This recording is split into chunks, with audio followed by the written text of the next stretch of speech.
Саламатсыздар ма балалар? Отыра қойыңдар. Бүгін қарашаның 18-і қазақ тілі сабағы. Сабағымызды бастамас бұрын сыныпта кезекші кәне айта қойшы, бүгінгі сыныпта түгелміз ба? Жоқ, Әбілқасым Айбек жоқ. Себепті жарайсын, отыра қой. Сабағымызды олай болса бастаймыз. Сабағымызды бастамас бұрын балалар өзімізді яғни сенімділік жаттығуын жасап аламыз. Ол үшін қолдарына бір парақ ала қойыңдар. Ала қойыңдар. Сол парақтан бір бөлігіне балалар өздеріне ұнайтын бойларындағы жалпы жақсы қасиеттерді жаза қойыңдар. Ал екі бөлікке бөлесіңдер, екінші бөлігіне өздеріне ұнамайтын, жағымсыз бойларында бар, өзге де жаман қасиеттер деп санайтын қасиеттерді жаза қойыңдар. Екі бөлікке, яғни бір бөлігіне жақсы қасиет, екіншісіне ұнамайтын, ұнамсыз, жаман қасиеттерді жаза қойыңдар.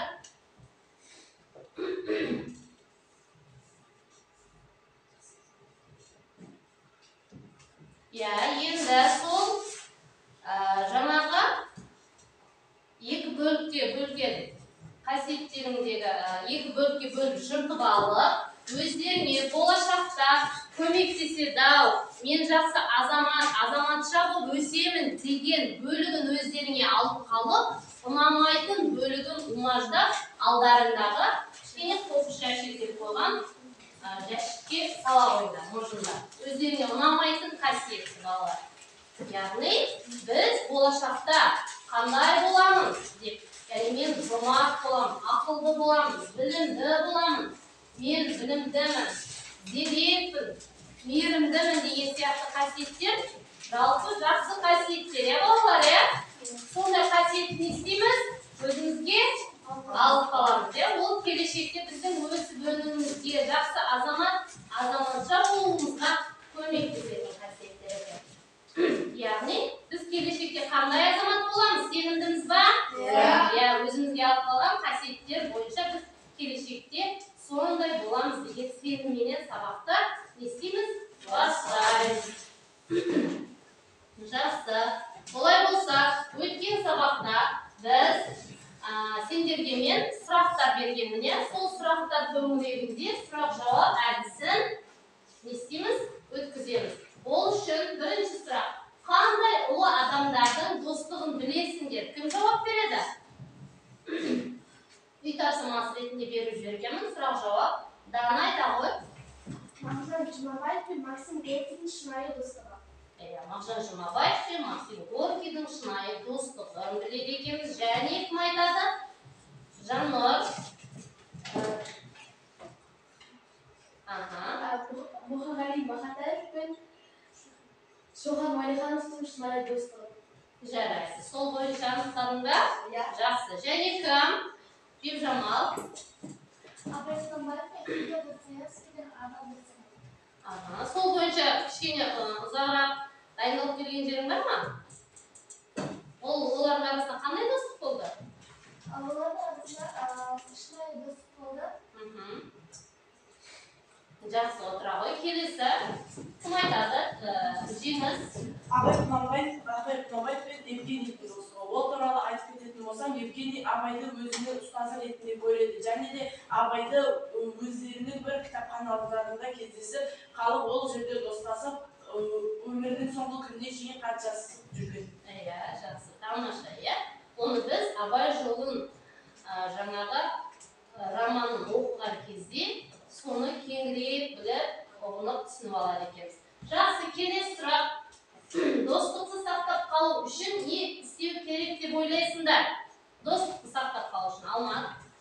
Өзіміздің алтындай адал досымызды сақтап қалу үшін оған ауыр сөз айтпай, және мейірімділікпен қарап, бір-бірімізге түсіністік болу қажет деп ойлаймын. Жақсы, жарайсың. Келесі, досыңды ренжітпеу үшін оның орынсыз өтініштерін де орындай беру керек деп ойлайсыңдар ма? Данияр. Жоқ, оның өтінішін орындай берсең, ол досың жаман болып кетеді. Яғни, мүмкін оның айтқан орынсыз өтініштері сен үшін тиімсіз болуы мүмкін, саған ұнамай яғни біз менің бұл досым екен деп оның әрбір айтқан өтінішін орындай берудің арқасында арамызда нелер болады? Кішкене кикілжіңдер болады. Себебі саған ол өтініштер ұнамауы мүмкін. Тек қана екеуі ара келісіммен, түсіністікпен болған өте жақсы. Жарайсың, Дания, отыра ғой. Ал досыңның қателігін бетіне айтқан дұрыс па дейді? Достың қателігін бетке айтқан дұрыс па, Нұркен? Иә. Себебі дос жылатып айтады, дұшпан күлдіріп айтады деген мақал бар, яғни дос адам оған не істейді? Шын мәнінде жан ашып дұрыс жолды көрсетеді деп ойлаймын. Ары қарай достықтың ғұмыры ұзақ болу үшін оларды байланыстыратын қандай ортақ қасиеттер болу керек деп ойлайсыңдар? Кім жауап береді? Ал жеңіс және достықтың ғұмыры ұзақ болу үшін оларды байланыстыратын ортақ қасиеттер болуы керек. Егер де бір досым мейірімді, ал бір дос қатыгез болатын болса, екі достың арасына кикілжің пайда болады. Ал екі дос да мейірімді, ақылды болатын болса, көп адамдарға өздерінің көмегі тиеді. Жақсы, тамаша. Келісеміз ба? Иә. Ал осы үй тапсырмасын айтқан оқушыларға кері байланыс кім береді? Жан сезім. Мен Жаннұрдың айтқан, мен Нұркеннің айтқанын келісем. Өйткені дос адамның айнасы. Дұрыс айтасың, дос адамның айнасы. Яғни біз қасымыздағы жолдас достарына қарап, қандай адам екендігін аңғарып білуге болады екен. Жарайсыңдар, жақсы, отыра ғой. Келесі, сабағымызды бастаймыз. Әрмен қарай балалар, ол үшін, яғни мінекей көрініп тұрған суреттер бар, осы суреттерге қарап отырып, бүгін біз сабағымыздың тақырыбын, мақсатын әрмен қарай анықтайды екенбіз. Бірінші суреттен біз не көріп отырмыз? Кім айтады? Бірінші суреттен Нұрбақыт. Екі баланың достығы және. Екі баланың бірге келе жатқаны, яғни сол екі ол балалардың арасында не болады деп түсінеді екенбіз осыдан? Достық болады деп түсінеді екенбіз. Отыра ғой. Екінші суреттен Дулат. Ит пен адамның арасында достық. Ит пен адамның арасында достық, яғни жануарлар мен адамдардың арасында не болады екен? Достық болады екен, Мысалы, өзіңе ұнайтын ит адамның досы деп жатамыз, Ит ол жеті қазынаның бірі, әрі десе, яғни көбіне кішкене балалар қасына жүргенде несін етіп жүресіңдер сендер? Иттеріңді, сендердің серіктерің ретінде, Жақсы, үшінші суреттен не көріп отырмыз? Үшінші суреттен Бақжан. Қыз бен баланың достығы.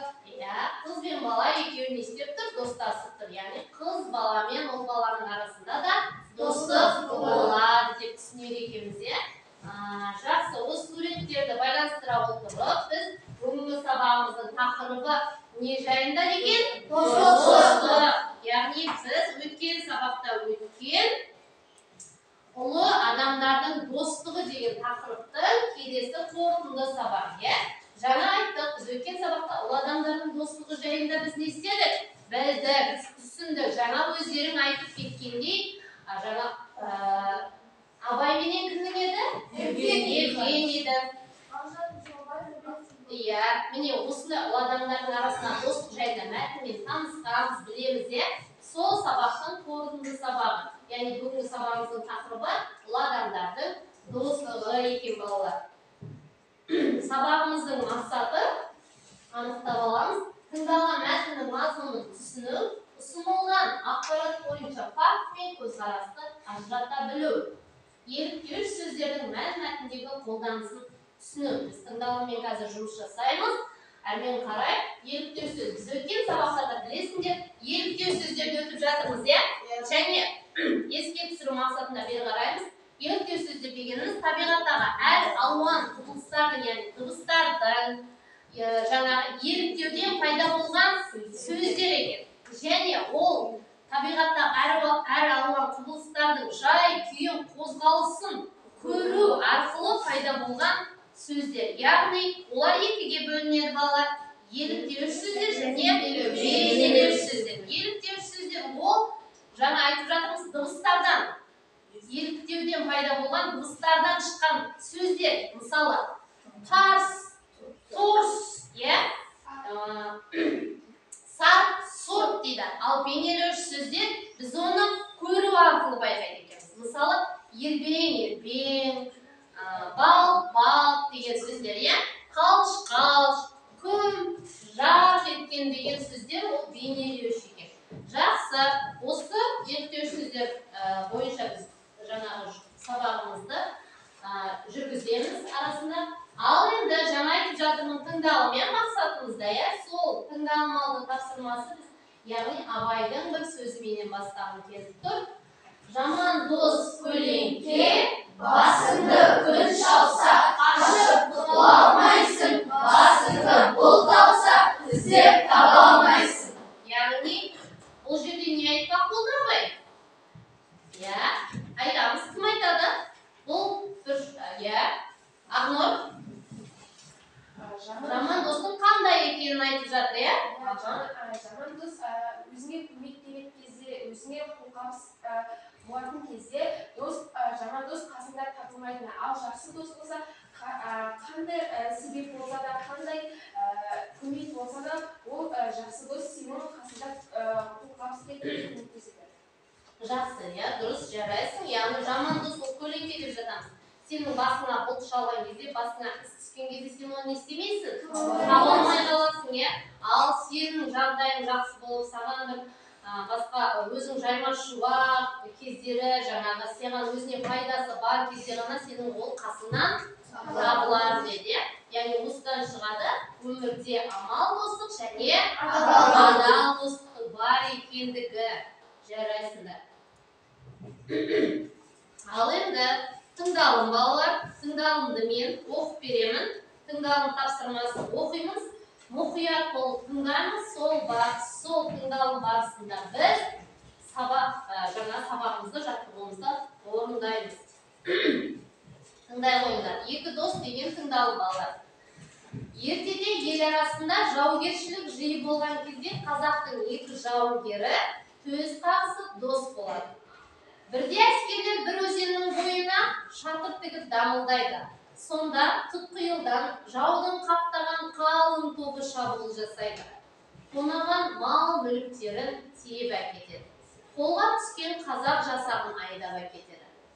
Әлгі екі достың біреуі жау қолына түседі. Досының қолға түскенін естіген екінші батыр күздің қара суығын елеместен өзенді малтып өтіп, жау жатқан жағаға келеді. Анталаған жау әскерлері оны тарпа бас салады. Жауынгер өзінің қолбасыларына алып баруын өтінеді. Алып барған соң, ол жаудың қолбасына былай дейді. Мен қолдарыңа түскен бір жауынгерге құн төлеп сатып алуға келдім. Менің оған айырбасқа берер мал мүлкім жоқ. Бірақ нәрсе беремін, ол өзімнің өмірім. Досымды босатсаңдар, ол үшін өзімнің өмірімді қияр едім дейді. Қолбасы ойланып отырып, оны сынамақ болады да, жарайды, мен сені қыршыныңнан қимай-ақ қояйын. Маған сол өміріңнің бір бөлшегін ғана берсең болды дейді. Ол не деп сұрайды досын құтқаруға кеткен жігіт.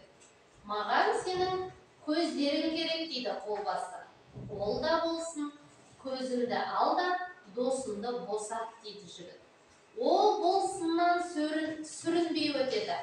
Әлгі жауынгер тұтқыннан босанған досының иығына қолын артып, зағип күйі қуана күлімдеп келе жатады. Мұны көрген жаудың қолбасшысы мұндай ерлері бар халықты тұтқиылдан келіп қапыда бас салған жағдайда болмаса, бетпе-бет ұрыста жеңу өте қиынға соғар еді деп түйіндейді. Сөйтіп өзінің әскерлеріне шегінуге бұйрық береді. Әдемі екен тыңдалым? Өте тамаша, өте әсерлі, яғни өзінің досы үшін ол жанын қиюға дейін барады, сонымен қатар ол жаңа қолбасының айтқанына Könüp ol ne isteydi? Ya özünün ömrünün bir bölşegi, yani körü jüyesi közün beredi ya. Solay olsun çıkarıp aladı. Жақсы, мұқият тыңдап алдық па? Олай болса, бірінші топ және үшінші топқа тапсырма осы тыңдаған бойынша мен қолдарыма түскен бір жауынгерге құн төлеп сатып алуға келдім. Мен оған айырбасқа берер мал-мүлкім жоқ, бірақ нәрсе беремін, ол өзімнің өмірім дейді. Досымды босатсаңдар, ол үшін өзімнің өмірімді қияр едім дейді. Яғни осы үзіндінің төңірегінде, осы мәтіннің төңірегінде балалар бірінші топ пен екінші топ өз ойларында айтып, диалогқа түсеміз. Бұл жердегі факт мен көзқарасты анықтаймыз. Яғни осы жерде балалар факт мен диалог бойынша біз теориялық материалды еске түсіре кетейік. Ол факт дегеніміз шындық я балалар я? Шындығында бар немесе бір болған оқиға, дәлел, яғни айтқанда я шындық факты. Көзқарас ол біреудің немесе бірнеше адамның пікірі, сол жағдайға байланысты болған несі өз ойы, көзқарасы, яғни факт мен көзқарас дегеніміз сол. Яғни бұл жерде Попс формуласы жүреді. Бірінші топ пен екінші топ сендерге тапсырма және жаңағы үзінді мәтін төңірегінде диалогқа түсесіңдер. Менің ойымша, себебі мен оны былай түсіндіремін, мен оны мына факт мысалдармен дәлелдей аламын, осыған байланысты мынадай қорытынды шешімге келдім деген жаңағы Попс формуласы бойынша өз ойларыңды білдіріп, не істейсіңдер? Диалогке түсесіңдер балалар. Ол үшін сендерге 10 минут уақыт беремін, 5 минут дайындықта, 5 минут әрмен қарай жаңағы жауаптарыңды алу мақсатында. Жақсы, ал ондай беріңдер. Дәптерге жаза қойыңдар. Диалогке түсіп, жеке жұмыс жасасаңдар да болады балалар.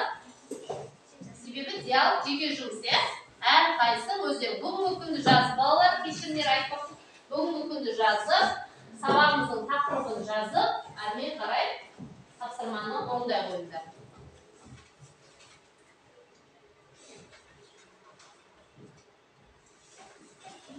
Ал сендерге бірінші топ пен үшінші топқа тапсырма еді, ол Ал екінші топқа балалар, екінші топқа ромбтық жіктелім әдісі, мәтінмен қосымша және жаңағы ақпараттарды тауып, жаңағы өз көзқарастарыңды білдіре отырып, сонда не істейсіңдер? Ретменен қойып шығасыңдар. Жаңа мәтінді тыңдадық, балалар, Қараңдар, көз қағысқан дос болды, екі достың бірі жау қолына түсті, әскерлер өзеннің бойына шатыр тігіп дамылдады, зағип күйінде қуана келісті. Яғни, осыны ретменен қойып шығасыңдар. Екінші топ. Сендер бірінші топ пен екінші топта жаңағы тапсырмасын тыңдағаннан кейін барып, сендер сол тапсырманы орындайсыңдар, дәптермен жұмыс. Жұптық жұмыс балалар. Жұптық жұмыс. Жұптық емес. Ескертпенің жұптық жұмыс.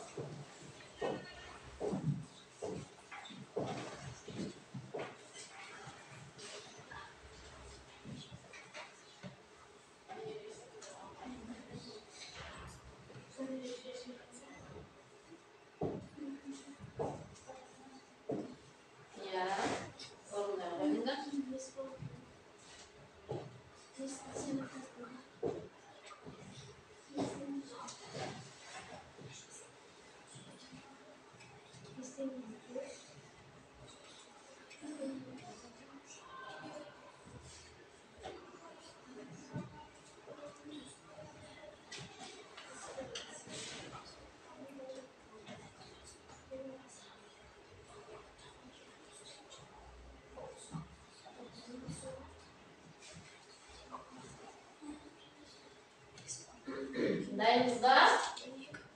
Birinchi, uchinchi top. Dayımız ba?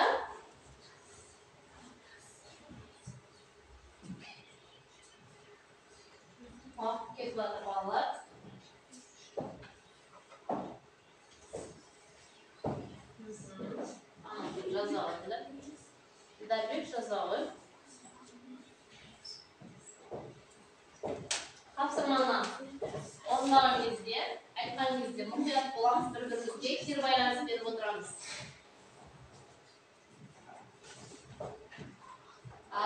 Бірінші топ пен үшінші топ диалогқа түседі. Қанекей балалар. Бірінші топ пен үшінші топ диалогқа түседі. Дайынсыз ба? Ерғана дайынсың ба? Ал бірінші топтан кім? Мағжан маңдайсың ба? Жақсы. Ал екеуі. Қанекей? Бірінші сөйлем. Менің ойымша бұл жауынгердің жасаған әрекетін дұрыс деп санаймын. Жақсы. Яғни жауынгердің жасаған әрекетін дұрыс деп санаймын дейді. Келісеміз ба? Иә. Екінші сөйлем. Себебі мен оны былай түсіндіремін. Ол жау тобына түскен досы үшін өмірінің бір бөлігін қиюға да барды. Иә. Ол яғни неге дұрыс жасады? Себебі ол өзінің жаудың қолына түскен досын өзінің жанын қиюға дейін бар деп құтқару үшін, иә? Жақсы. Ары. Үшінші сөйлем. Оны мен мына факт дәлелдермен дәлелдей аламын. Ол жауынгер өзінің досы үшін өмірінің бір бөлігін қиды. Иә, яғни не істеді ол? Өмірінің бір бөлігі не болды? Көз, иә, қол басылар.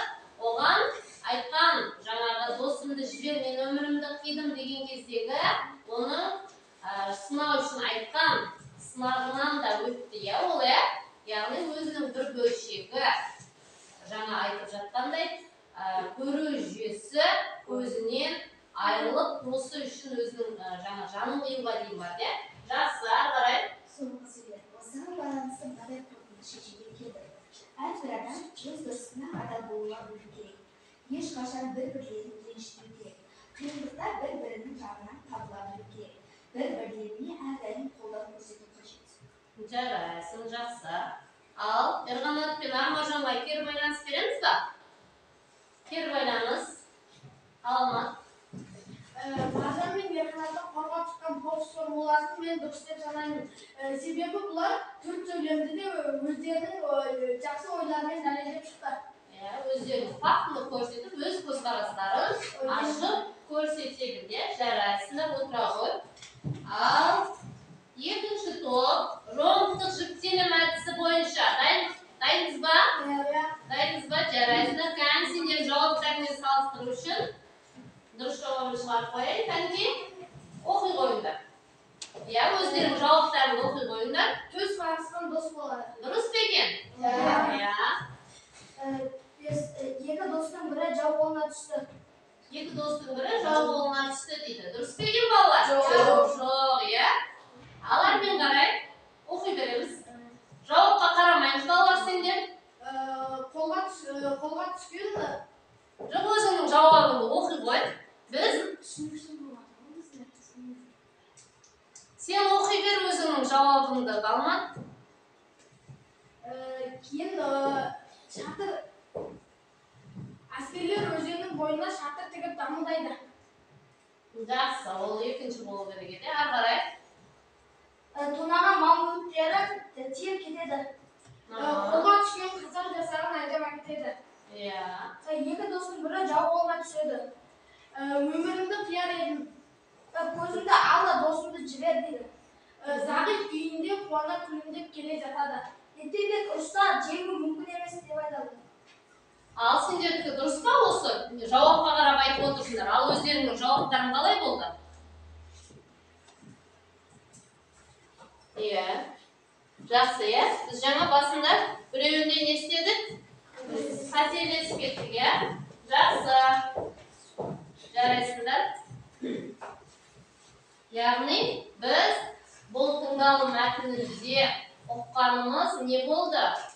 Кез келген адам өзінің досын еш жерде жалғыз тастап кетуге болмайтынын, әрбір досқа өзінің адал болу керектігін оқытық, өз ойымызды соңынан білдіре білдік. Ал жақсы, ары қарай және дәптермен жұмыс балалар, кім жылдам әдісі?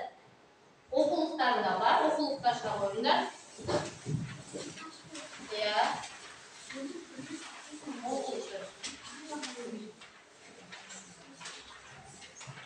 Ал 5-ші тапсырма, төменде берілген еліктеуіш сөздерді әуелі дара, сосын қосарлас жұмсақ сөйлемдер құраңдар. Ас, тырс, мыс, күр, жар, күм, сел, сал, жал. Яғни Қосарлап дегеніміз, жаңа айтып жатырмын, қалай жазылады қосарлап? Аз, иә. Дара болса? Аз. Ал жақсы, осы берілген еліктеуіш сөздерге мысал келтіріңдер. Жаңа айттық, еліктеуіш сөз дегеніміз, ол табиғатта әр алуан дыбыстарына еліктеуден пайда болған сөздер. Және оның жай-күйін қозғалысын көру арқылы сипаттаудан пайда болған сөздер. Ал жақсы, жазамыз. Дидарбек, орындаймыз сабақ. Айдана орындаймыз Сымбат. Иә.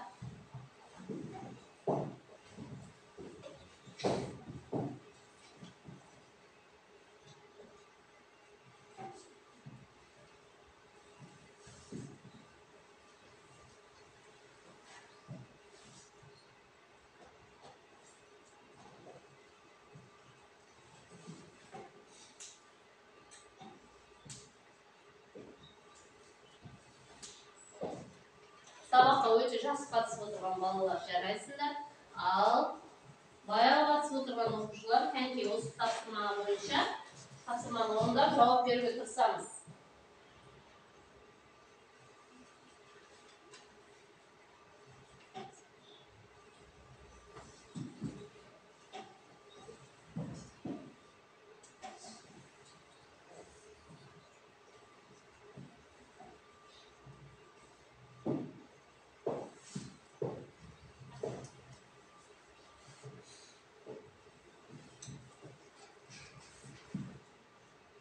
Жарайсыңдар, жақсылап орындаймыз.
Сөз бар, яғни әрқайсысына екеуден қарағанда 18 сөйлем не дейміз балалар? Құрастырады екенбіз, иә? Уақытымыз бар, орындаймыз.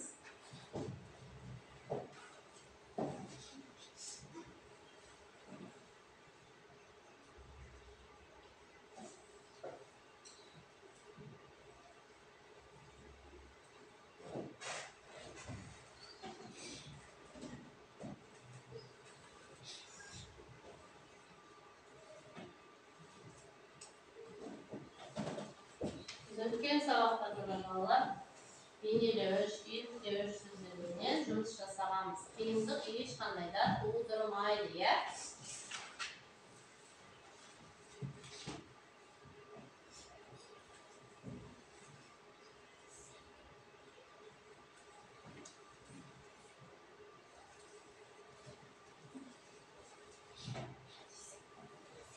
Болайын деп па?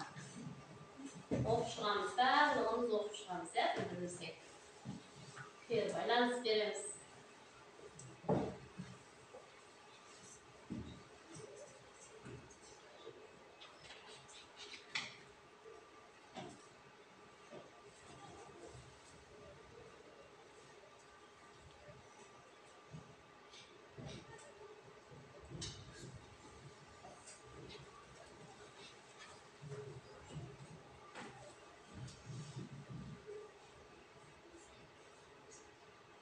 Аяннан оқыпқа жазмадыңыз ба?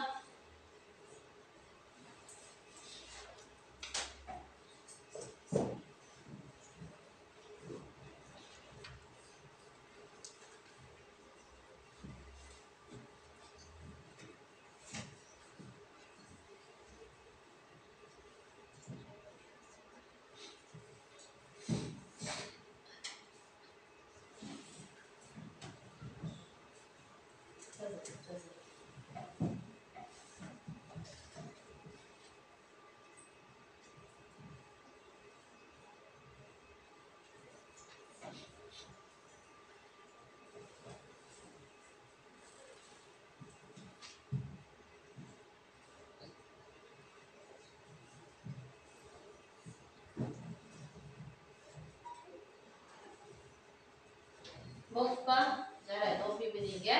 Кәнекей. Бибіжамал болды, тағы кім болды? Ақмаржан, Дана, Айдана. Нүркен жазды ба? Иә. Ал Бибіжамалдан бастап оқимыз. Даусымыз қатшамыз. Кенеттен Айжан Адилдің айтқан сөзіне шыдай алмаса мырс-мырс күліп жіберді. Иә, кенеттен Айжан Адилдің айтқан сөзіне шыдай алмастан мырс-мырс күліп жіберді. Иә, жақсы. Бұл жерде еліктеуіш сөз қайсы? Мырс-мырс. Дара ма, қосарлап қолдан? Қосарлама. Жақсы. Және бір мысалымыз оқи ғой. Көшеде кетіп бара жатқан қыздар мырс күлді. Бұл дара, иә? Және менің қолымдағы балық суға күмп етіп түсті. Менің қолымдағы балық суға күмп етіп түсті дейді. Келісеміз ба? Иә, бұл жерде еліктеуіш. Жақсы. Тағы. Мен шошынғандықтан селк еттім. Мен шошынғандықтан селк еттім. Мен Маржанның айтқан сөзіне шошынып қалып, селк ете қалдым ба? Солай бір мысалды кішкене сөздерді дұрыс байланыстыруымыз керек, иә? Ары қарай. Көшеде келе жатқан ұлдарды ит арс етіп қалып алғысады. Жақсы. Қосарлап қолданыңыз. Арс деген сөзге. Оған жазбадық па? Яғни бұлай айтып жіберейікші, арс деген сөзге қосарлап. Көшеде келе жатқан итке, ит балаларға арс ете қалды, иә? Арс етіп қауып алды деген сияқты болады. Жақсы, жарайсың, отыра ғой. Бибіжамалға кері байланыс. Кім береді кері байланыс? Дана. Бибіжамалға кері байланыс беріп жібер. Бибіжамал Дана қосарлы сөздерге жақсылап құрай алған, иә? Сөйлемді дара және қосарлап жақсы сөйлем құрастыра білген. Нүркен. Көшедегі иттер арс етіп ойнап жүр. Көшедегі иттер арс етіп ойнап жүр, иә? Жақсы. Кішкене күшіктер бір-бірімен арсалаңда. Не істейді олар? Солай ойнайды ғой, жақсы. Кеше әкем шегені тырс-тырс етіп қақты. Кеше әкем шегені тырс-тырс етіп қақты дейді.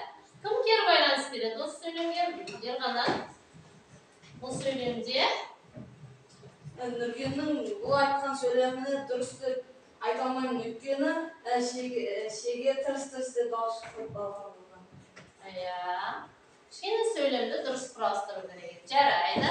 Ал ары қарай оқи ғой.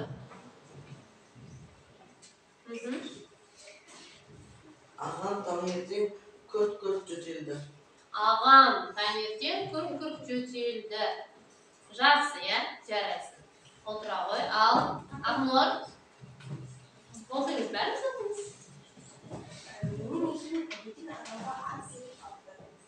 Менің итім бөтен адамға арс етіп қапты. Иә, арс деген сөз балалар көбіне көп қай осындай бір итке байланысты айтылады, иә? Көшеде иттер бір-бірімен арс-арс етіп ойнап жүр. Көшеде иттер бір-бірімен арс-арс етіп ойнап жүр. Жақсы. Далада жаңбыр тырс-тырс етіп жерге тамшылап жатыр. Иә, жаңбыр терезеге десек болады, жерге емес. Далада жауып жатқан жаңбыр терезеге тырс-тырс етіп ұрып соғылып жатыр, яғни дауыс шығып жатыр, иә? Жақсы. Көшеде бір бала кетіп бара жатқан кезде оның қолындағы зат жерге тырс етіп қолынан түсіп кетті. Жақсы. Аспанда бұлттар күркілдеп жатыр. Жақсы. Асан таң атқаннан бері күрк-күрк етіп жөтеліп жатыр. Жақсы, тамаша. Ары қарай. Далада жарқ-жарқ етіп найзағай ұрып жатыр. Иә. Бөлменің жарығы жарқ-жарқ етіп сөндіріп жатыр. Иә. Жақсы, тамаша, иә? Ақылға өте керемет. Жарайсың дегіңіз келеді. Ал Жаннұр. Менің итім көшеде келе жатқан адамдарға арс-арс етіп қуып. Жақсы, бәріміз ол жаңа айттық, арс деген сөз көбіне көп итке байланысты мысалдарға келтіріледі. Кеше жаңбыр жауып, дыбысы сатыр-сұтыр етіп шықты. Мен бассейнге барғанда суға күмп етіп секірдім. Жақсы, келесі Дулат, оқи ғой. Ауылда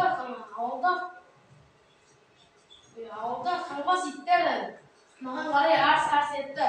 Жақсы, Далада найзағай жарқ-жұрқ етті. Бағжа маған қарай мырс-мырс күлді. тамаша, жарайсың, отыра ғой Дулат. Керемет. Айдана. Көшедегі иттер бір-бірімен арс-арс етіп төбелесіп жатыр. Жақсы. Ана бөлмеде бір зат тырс ете қалды. Сыныпта оқушылар мырс-мырс күліп отыр. Иә. Әселдің әжесі күрк-күрк етіп жөтеліп жатыр. Жақсы, тамаша, отыра ғой. Айданаға кері байланыс кім беріп береді? Айданаға кері байланыс. Маржан. Айдана ағамның сөйлемдерді керемет айтты. Бірақ бұл жерде тырс деген сөзі сөйлеміне дұрыс келмей қалды. Сөйлеміңді қайталап жүр, сол сөйлеміңді. Ана бөлмеде бір зат тырс ете қалды. Тырс етеміз, тарс ете қалды деп құрау керек еді. Жақсы, жарайсың, отыра ғой Айдана. Ал келесі кім оқиды? Дана. Қонақты көрген үлкен ит арс-арс етіп қапты. Жақсы. Көшедегі жарық кеш бола салысымен жарқ-жұрқ етіп жарықты. Жақсы. Сымбат келесі. Қолындағы балық суға көп етіп суға түсті. Жақсы, ары қарай. Далада жаңбыр тырс-тырс жауды. Жақсы, ары қарай. Сыныптағы балдар мырс-мырс күлді. Найзағай жарқ-жұрқ етті. Жақсы, Алмат. Бәріміздің сөйлемдеріміз бір-бірімізге ұқсас екен, иә? Жарайды, жақсы, ары қарай. Алмат оқиды. Даниярға енді сөйлей бергенім сол еді, мырс-мырс күлді. Інім мультфильм көріп жатып мырс күлді. Ауруханадағы науқастар күрк-күрк жөтелді. Менің сыныптасым мектепте күрк жөтелді. Мен әжемнің ауылына кіріп келгенім сол еді, ауылдың иттері маған арс-арс қапты. Досым екеуміз көшеде келе жатсақ, бір ит арс қапты. Менің інім балабақшадан келіп, үйге тырс-тырс етіп кірді. Үстелдің үстіндегі ыдыс жерге тырс етіп құлады.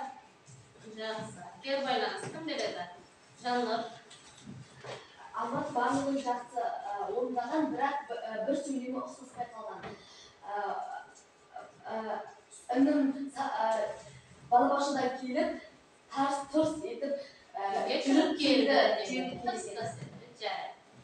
Тырс деген сөз балалар көбіне көп жаңағы жаңбырға қарай, иә? Жаңбырдың терезеге ұрғаны, бұршақтың жауғаны тырс етпей, соған байланысты. Ал жаңағы жүріп келді деген жерге ол тарс деген сияқты. Жақсы, келесі. Үшінші топтан Бағжан. Ана бөлмеде бір нәрсе тарс етті. Менің көршімнің иті ас етіп қаппақшы. Қаппақшы ма? Жарайды. Ары қарай. Мен суға тас аттым. Ол тас суға күмп етті. Ой, тамаша, жарайсың. Дидарбек оқи қойсын. Мен көшеде келе жатсам, бір бала шалынып құлады, саған балалар мырс-мырс етті. Ой, тамаша. Сөйлем қандай керемет, сөйлемді әдемі осылай байланыстыру керек балалар. Жарайсың. Кеше аспаннан найзағай жарқ-жарқ етіп соқты. Дулатты Бағжан шошқан еді, дулат селк ете қалды. Жарайды. Жақсы, тамаша, иә? Аяна бір сөйлеміңді оқи қой. Аяна бір сөйлем, кәне? Иә, қаншама сөз жазған, кәне? Біреуін оқи қой. Үй көшеге шыққанда иттер арс-арс етіп. Осы оқушылардың арыстан басқа, мұрыстан басқа, жалп дегендерге жазды, жалп. Ал бір сөйлеміңді оқи қой. Үй көшеге шыққанда иттер арс-арс етіп үріп жатты. Менің қызығым мырс-мырс етіп ұйықтап жатты. Ал жақсы, отыра қой. Осы жерде Аянаға кері байланысты дейікші. Жадырдан басқа ал, Бағжан. Бағжан айта ғой. Иә. Бұл жерде мысық мырс-мырс ұйықтайды ма? Мысық қалай ұйықтайды? Ұйықтайды. Жарайсыңдар. Тамаша. Әрмен қарай балалар. Жақсы. Ал енді бүгінгі сабағымызда осы тыңдаумен жұмыс жасадық, фактымен көзқарасты айттық. Одан кейінгі балалар еліктеу сөздермен жұмыс жасадық. Енді рефлексия. Бүгінгі сабақта сендер сабаққа дейін жалпы бұл адамдар туралы не білетіндер, не білдіңдер сабақтың барысында, және келешекте біз нені білгіміз келеді. Кәне, сол бойынша рефлексия жүріп кетсінші. Кәне. Кім айтады? Ауызша ма? Ауызша айтып кетеміз, иә? Иә, жеңіс? Білемін. Мен осыға шейін Абай мен Евгенийдің арасындағы достықты білемін. Иә. Нені білдің бүгінгі сабақта? Бүгінгі сабақта достық асыл қазына екенін білдім. Жақсы. Нені білгің келеді? Қазіргі заманда осындай достықтардың барлығы және де кімдерде екенін білгім келеді. Және осындай ұлы адамдардың ұқсаған достық қазіргі өмірде кімдердің арасында бар екенін білгің келеді. Жақсы, отыра ғой. Және Алмат. Мен бұрыннан бері Маркс пен Энгельстің достығын білемін. Мен бүгінгі сабақта еліктеу сөздерді білдім. Білгім келеді. Мен еліктеу сөздердің бұдан да күрделісін білгім келеді. Еліктеу сөздердің бұдан да күрделісін ба? Яғни сөйлемді дұрыстап, бұдан да басқа бүгінгі сабақта орындаған еліктеу сөздерден басқа да еліктеу сөздер жайында білгім келеді. Ол бойынша келесі сабақтарымызда не істейміз? Жалғастырамыз. Және кім айтады? Ал, Бибжамал. Мен достық асыл қазына екенін білемін. Мен бүгінгі сабақта еліктеу сөздер туралы білгім келеді. Мен болашақта ұлы адамдардың достығы туралы тереңірек білгім келеді. Тамаша, тереңірек білгім келеді. Әр топтан, яғни бүгінгі сабақта бәріміз осы бойынша ойымызды жинақтап, яғни рефлексия білемін, білгім келеді. Яғни бүгінгі сабаққа дейін бәріміз нені білдік, нені білетін едік, бүгінгі сабақта нені білдік қосымша, және келешекте нені білгіміз келеді. Бибжамал айтып жатыр, керемет. Және қандай осы ұлы адамдардың келешектегі достықтарының, қарым-қатынастарының қандай болғанын білгім келеді. Жақсы, жарайсың, отыра ғой. Балалар, үйге тапсырма жазып алыңдар. Шынайы достық тақырыбында эссе жазып келеміз. Үйге шынайы достық тақырыбында эссе жазып келеміз. Ал бүгінгі сабақта бағалар жіберетін болсақ балалар, бүгінгі сабаққа барлықтары өте тамаша жақсы қатыстыңдар. Бұл жерде сабаққа бірінші топтан Ақнұр, Жаннұр, Бекжамал, оларға өте жақсы 9 балл қоямыз балалар, себебі сабаққа өте жақсы қатысып отырды, иә. Арманжан 8 балл, келесі топтан жаңағы Жеңіс, Алмат, жалпы бүгінгі сабақта барлықтары өте керемет жаңағы қатысыңдар, күнделіктеріңді алып келіп, бағаларыңды қойдырып кете қойыңдар. Ал бүгінгі сабағымыз осымен аяқталды балалар.